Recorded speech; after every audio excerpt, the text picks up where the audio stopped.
कहीं कहीं कर आप मुझे शांति प्रदान करें। राधे राधे। आज से इस चैनल के माध्यम से हम आप लोगों तक श्रीमद् भगवद गीता का जो महाज्ञान है वो पहुंचाने की कोशिश करेंगे। हम हर अध्याय का अलग अलग वीडियो बना करके इसमें डालेंगे इस चैनल पर, तो आप वीडियो को लाइक करें, शेयर करें और सब्सक्राइब करें। तो अब आज से ये हमारा वीडियो का पहला दिन है जिसमें हम आपको श्रीमद् भागवतम महात्म्य के पहले अध्याय से शुरुआत करेंगे। तो बोलिए राधे राधे। वंदेहम श्रीगुरो श्रीयुतपदकमलं श्रीगुरुन् वैष्णवांश्च श्रीरूपं सच्चिदानन्दरूपाय विश्वोत्पत्त्यादिहेतवे तापत्रविनाशाय श्रीकृष्णाय वयं नमः। कृष्णाय वासुदेवाय हरये परमात्मने प्रणतक्लेशनाशाय गोविन्दाय नमो नमः। तप्तकाञ्चन गौराङ्गी राधे वृन्दावनेश्वरी वृषभानुसुते देवी प्रणमामि हरिप्रिये। भक्त भक्ति भगवंत गुरु चतुर्नाम वपु एक, इनके पद वंदन किए नाश ही विघ्न अनेक। हरे कृष्ण कृष्ण कृष्ण हरे हरे, हरे राम राम राम हरे हरे। श्री रूप सनातन भट्ट रघुनाथ, श्री जीव गोपाल भट्ट दास रघुनाथ। ऐ चह गोसाई करी चरण वंदन, जहाँ हईते विघ्न नाश अभीष्ट पूरन। ऐ छह गोसाई करी वृंदावन प्रकाश, राधा कृष्ण नित्य लीला निकुंज विलास। अज्ञान तिमिरांधस्य ज्ञानांजनशलाकया चक्षुरुन्मीलितं येन तस्मै श्रीगुरुवे नमः। वाञ्छाकल्पतरुभ्यश्च कृपासिन्धुभ्यैव च पतितानां पावनेभ्यो वैष्णवेभ्यो नमो नमः। श्री गुरु चरण कमलेभ्यो नमो नमः। श्री संत चरण कमलेभ्यो नमो नमः। श्री संत चरण कमलेभ्यो नमो नमः। भजनिताय गौर राधे श्याम, जप हरे कृष्णा हरे राम।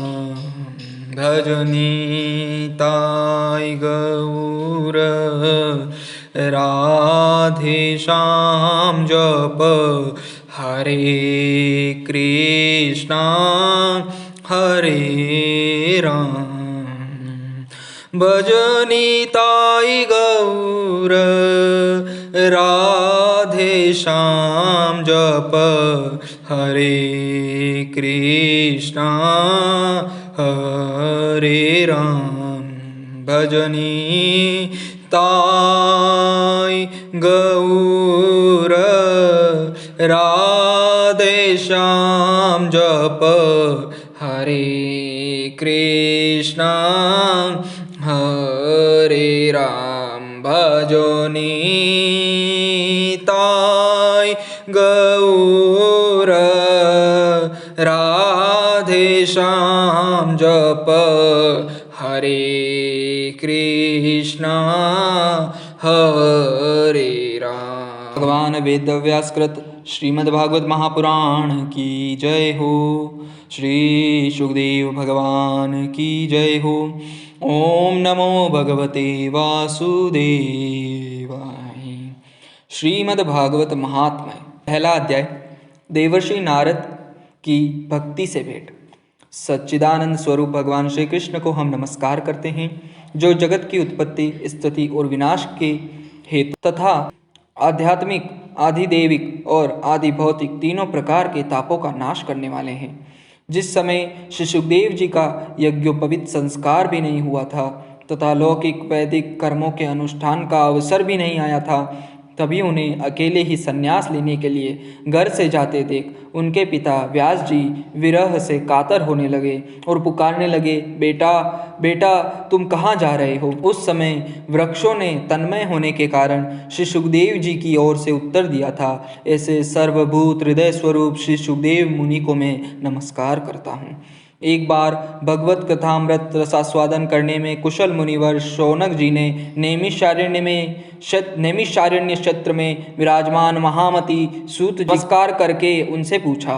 शौनक जी बोले, सूत जी, आपका ज्ञान अज्ञानांधकार को नष्ट करने के लिए करोड़ों सूर्यों के समान है। आप हमारे कानों के लिए रसायन अमृत स्वरूप सार गर्भित कथा कहिए। भक्ति ज्ञान और वैराग्य से प्राप्त होने वाले महान विवेक की वृद्धि किस प्रकार होती है तथा वैष्णव लोग किस तरह इस माया मोह से अपना पीछा छुड़ाते हैं। इस गौर कली काल में जीव प्राय आसुरी स्वभाव के हो गए हैं। विविध क्लेशों से आक्रांत इन जीवों को शुद्ध देवी शक्ति संपन्न बनाने का सर्वश्रेष्ठ उपाय क्या है। सूत जी, आप हमें कोई ऐसा शाश्वत साधन बताइए जो सबसे अधिक कल्याणकारी तथा पवित्र करने वालों में भी पवित्र तथा जो भगवान श्री कृष्ण की प्राप्ति करा दे। चिंतामणि केवल लौकिक सुख दे सकती है और कल्प वृक्ष अधिक से अधिक स्वर्गीय संपत्ति दे सकता है, परंतु गुरुदेव प्रसन्न होकर भगवान का योगी दुर्लभ नित्य वैकुंठ धाम दे देते हैं।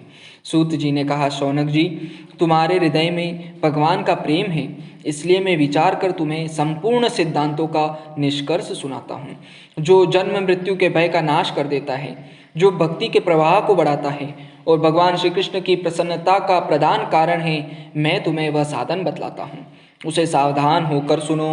श्री सुखदेव जी ने कलयुग में जीवों के काल रूपी सर्प के मुख का ग्रास होने का त्रास का आत्यंतिक नाश करने के लिए श्रीमद् भागवत शास्त्र का प्रवचन किया है। मन की शुद्धि के लिए इससे बढ़कर कोई साधन नहीं है। जब मनुष्य के जन्म जन्मांतर का पुण्य उदय होता है तभी उसे इस भागवत शास्त्र की प्राप्ति होती है। जब सुखदेव जी राजा परीक्षित को यह कथा सुनाने के लिए सभा में विराजमान हुए तब देवता लोग उनके पास अमृत का कलश लेकर आए। देवता अपना काम बनाने में बड़े कुशल होते हैं, अतः यहाँ भी सबने सुखदेव मुनि को नमस्कार करके कहा, आप यह अमृत लेकर बदले में हमें कथामृत का दान दीजिए। इस प्रकार परस्पर विनिमय अदला बदली हो जाने पर राजा परीक्षित अमृत का पान करें और हम सब श्रीमद् भागवत स्वरूप अमृत का पान करेंगे। इस संसार में कहाँ कांच और कहाँ महामूल्य मणि तथा कहाँ साधु और कहाँ कथा। श्री सुखदेव जी ने यह सोचकर उस समय देवताओं को हंसी उड़ा दी।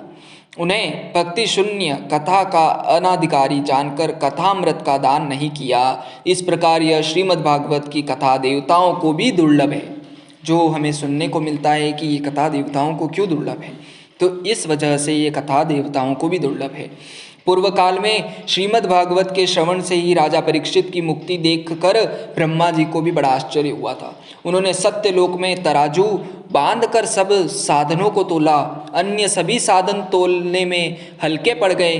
अपने महत्व के कारण भागवत ही सबसे बड़ा भारी रहा। यह देखकर सभी ऋषियों को बड़ा विस्मय हुआ। उन्होंने कलयुग में इस भगवत द्रुप भागवत शास्त्र को ही पढ़ने सुनने तत्काल मोक्ष देने वाला निश्चय किया। सप्ताह विधि से श्रवण करने पर यह निश्चय भक्ति प्रदान करता है। पूर्व काल में इसे दयापरायण सनकादि ने देवर्षि नारद को सुनाया था। यद्यपि देवर्षि पहले ब्रह्मा जी के मुख से इसे श्रवण कर लिया था, तथापि सप्ताह श्रवण की विधि तो उन्हें सनकादि ने ही बताई थी। शौनक जी ने पूछा, सांसारिक प्रपंच से मुक्त एवं विचरणशील नारद जी का सनकादि के साथ कहाँ संयोग हुआ और विधि विधान के श्रवण में उनकी प्रीति कैसे हुई। सूत जी ने कहा, अब मैं तुम्हें वह भक्तिपूर्ण कथा सुनाता हूँ जो श्री सुखदेव जी ने मुझे अपना अनन्य शिष्य जानकर एकांत में सुनाया था। एक दिन विशालपुरी में वे चारों निर्मल ऋषि सत्संग के लिए आए। वहाँ उन्होंने नारद जी को देखा। सनकादि ने पूछा, ब्राह्मण, आपका मुख उदास क्यों हो रहा है? आप चिंतातुर कैसे हैं? इतनी जल्दी जल्दी आप कहाँ जा रहे हैं? और आपका आगमन कहाँ से हो रहा है। इस समय तो आप उस पुरुष के समान व्याकुल जान पड़ते हैं जिसका सारा धन लूट गया हो। आप जैसे आसक्ति रहित पुरुषों के लिए यह उचित नहीं है, इसका कारण बताइए।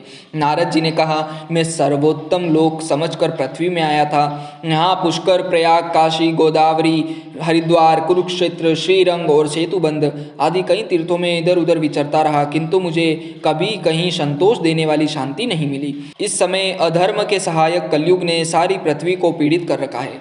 अब यहाँ सत्य, तप, शौच, बाहर भीतरी पवित्रता, दया, दान आदि कुछ भी नहीं है। बेचारे जीव केवल अपना पेट पालने में लगे हुए हैं। वे असत्यभाषी, आलसी, मंद बुद्धि, भाग्यहीन, उपद्रवग्रस्त हो गए हैं। जो साधु संत कहे जाते हैं वे पूरे पाखंडी हो गए हैं। देखने में तो वे विरक्त हैं, किंतु स्त्री धन आदि सभी का परिग्रह करते हैं। घरों में स्त्रियों का राज्य है। साले सलाहकार बने हुए हैं। लोभ से लोग कन्या विक्रय करते हैं और स्त्री पुरुषों में कलह मचा रहता है। महात्माओं के आश्रम, तीर्थ और नदियों पर यवनों, विधर्मियों का अधिकार हो गया है। उन दुष्टों ने बहुत से देवालय भी नष्ट कर दिए हैं। इस समय यहाँ न कोई योगी है, न सिद्ध है, न ज्ञानी है और न सत्कर्म करने वाला ही है। सारे साधन इस समय कली रूप दावानल से जलकर भस्म हो गए हैं। इस कलयुग में सभी देशवासी बाजारों में अन्न बेचने लगे हैं। ब्राह्मण लोग पैसा देकर लेकर वेद पढ़ाते हैं और स्त्रियां वेश्यावृत्ति से निर्वाह करने लगी हैं।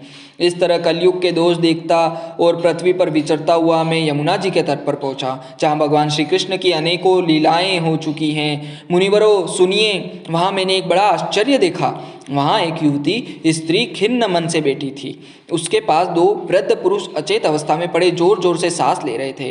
अब तरुणी उनकी सेवा करते हुए उन्हें चेत कराने का प्रयत्न करती और कभी उनके आगे रोने लगती थी। वह अपने शरीर के रक्षक परमात्मा को दसों दिशाओं में देख रही थी। उसके चारों ओर सैकड़ों स्त्रियां उसे पंखा जल रही थी और बार बार समझाती जाती थी। दूर से यह सब चरित देख कर मैं कुतूहलवश उसके पास चला गया। मुझे देखकर वह युवती खड़ी हो गई और बड़ी व्याकुल होकर कहने लगी। युवती ने कहा, अजी महात्मा जी, क्षण भर ठहर जाइए और मेरी चिंता को भी नष्ट कर दीजिए। आपका दर्शन तो संसार के सभी पापों को सर्वथा नष्ट कर देने वाला है। आप अपने वचनों से मेरे दुख की भी कुछ शांति कर दीजिए। मनुष्य का जब बड़ा भाग्य होता है तभी आपके दर्शन होते हैं। नारद जी कहते हैं, तब मैंने उस स्त्री से पूछा, देवी तुम कौन हो? ये दोनों मर पुरुष तुम्हारे क्या होते हैं और तुम्हारे पास ये कमल नयनी देवियाँ कौन हैं? तुम हमें विस्तार से इस दुख का कारण बताओ। युवती ने कहा, मेरा नाम भक्ति है। ये ज्ञान और वैराग्य नामक मेरे पुत्र हैं। समय के फेर से ही ये ऐसे जर्जर हो गए हैं। ये देवियाँ गंगा जी आदि नदियाँ हैं। ये सब मेरी सेवा करने के लिए ही आई हैं। इस प्रकार साक्षात देवियों के द्वारा सेवित होने पर भी मुझे सुख शांति नहीं है। तपोधन, अब ध्यान देकर मेरा वृतांत सुनिए। मेरी कथा वैसे तो प्रसिद्ध है, फिर भी उसे सुनकर आप मुझे शांति प्रदान करें। मैं द्रविड़ देश में उत्पन्न हुई, कर्नाटक में बड़ी, कहीं कहीं महाराष्ट्र में सम्मानित हुई, किंतु गुजरात में मुझको बुढ़ापा ने आ घेरा। वहाँ घोर कलयुग के प्रभाव से पाखंडियों ने मुझे अंग भंग कर दिया। चिरकाल तक यह अवस्था रहने के कारण मैं अपने पुत्रों के साथ दुर्बल और निस्तेज हो गई।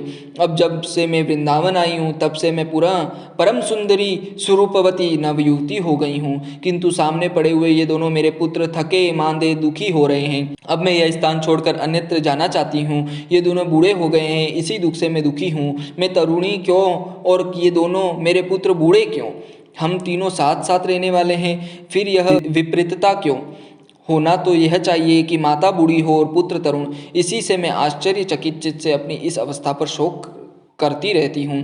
आप परम बुद्धिमान एवं योग निधि हैं, इसका क्या कारण हो सकता है, बताइए। नारद जी ने कहा, साध्वी, मैं अपने हृदय में ज्ञान दृष्टि से तुम्हारे संपूर्ण दुख का कारण देखता हूँ। तुम्हें विषाद नहीं करना चाहिए। श्री हरि तुम्हारा कल्याण करेंगे। सूत जी ने कहा, मुनिवर, नारद जी ने एक ही क्षण में उसका कारण जानकर कहा। नारद जी ने कहा, देवी सावधान होकर सुनो, यह दारुण कलयुग है। इसी से इस समय सदाचार, योग मार्ग और तप आदि सभी लुप्त हो गए हैं।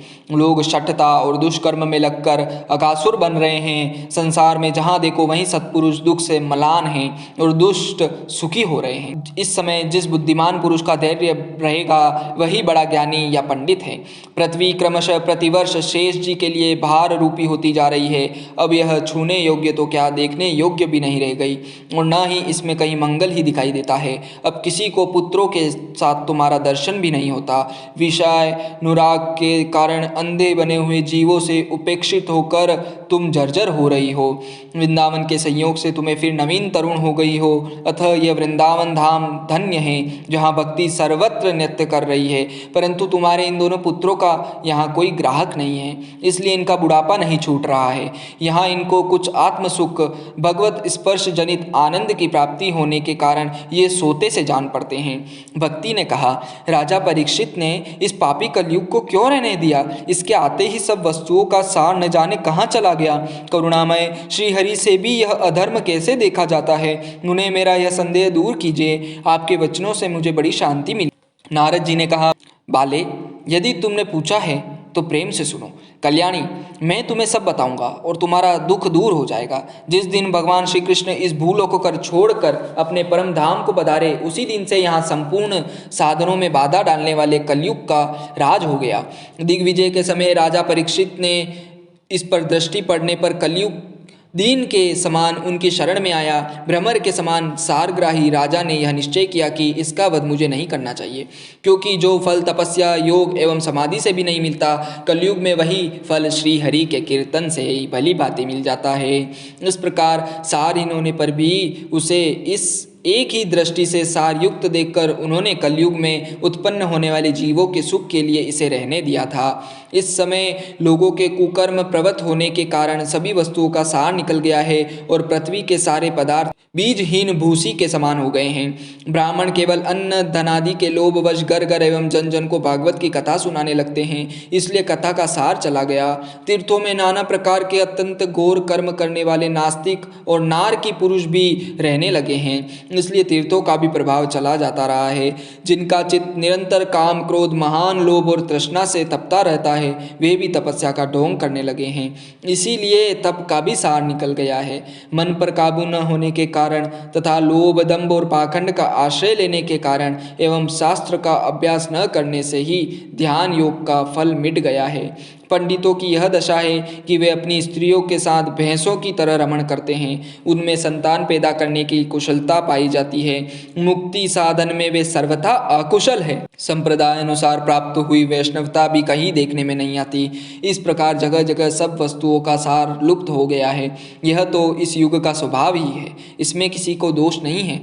इसी से पुंडरीकाक्ष भगवान बहुत समीप रहते हुए भी यह सब सह रहे हैं। सूत जी कहते हैं, शौनक जी, इस प्रकार देवर्षि नारद जी के वचन सुनकर भक्ति को बड़ा आश्चर्य हुआ। फिर उसने जो कुछ कहा उसे सुनिए। भक्ति ने कहा, देवर्षि, आप धन्य हैं। मेरा बड़ा सौभाग्य था जो आपका समागम हुआ। संसार में साधुओं का दर्शन ही समस्त सिद्धियों का परम कारण है। आपका केवल एक बार उपदेश धारण करके कयाधु कुमार प्रहलाद ने माया पर विजय प्राप्त कर ली थी। ध्रुव ने भी आपकी कृपा से ही ध्रुव पद प्राप्त किया था। आप सर्व मंगलमय और साक्षात श्री ब्रह्मा जी के पुत्र हैं। मैं आपको नमस्कार करती हूँ। बोलिए जय जय श्री राधे श्याम।